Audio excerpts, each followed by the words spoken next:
An appraisal is a formal process that determines the property's current market value given all the features, upgrades, and benefits that it has compared to other similar homes that have sold in the same area within the same amount of time frame. Also, an appraisal is typically ordered by a buyer's lender when the buyer is obtaining a loan, and it is basically completed within the first 2 weeks of opening escrow. That's basic time frame. If you're buying a home with cash, it is really up to you if you want to order an appraisal or not. I mean, at that point, it's just an option. There are two parts to an appraisal. However, most people are only familiar with the first one, which is related to determining the value of the house. Now, the second part of that appraisal, or the second portion, which relates to property condition and potential repairs, is also important. When an appraiser comes to perform the appraisal, they also perform some sort of light inspection on the property,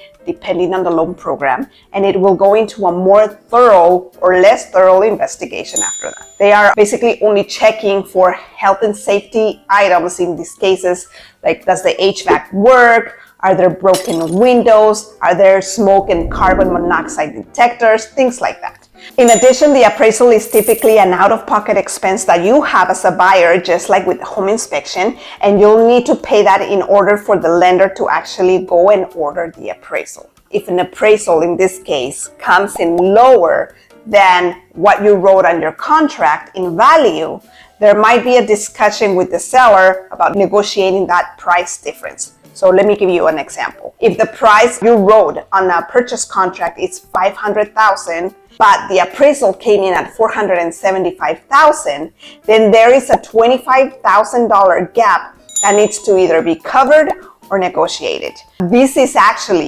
part is where your realtor comes in and helps negotiate this.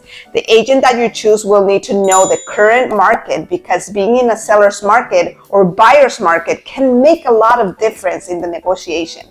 The agent will then discuss this with you and come up with an action plan on how to tackle this with the sellers. So things like negotiation skills, creativity, people skills, and good knowledge are skills that you want your agent to have if you end up in this type of situation. So that's basically appraisals.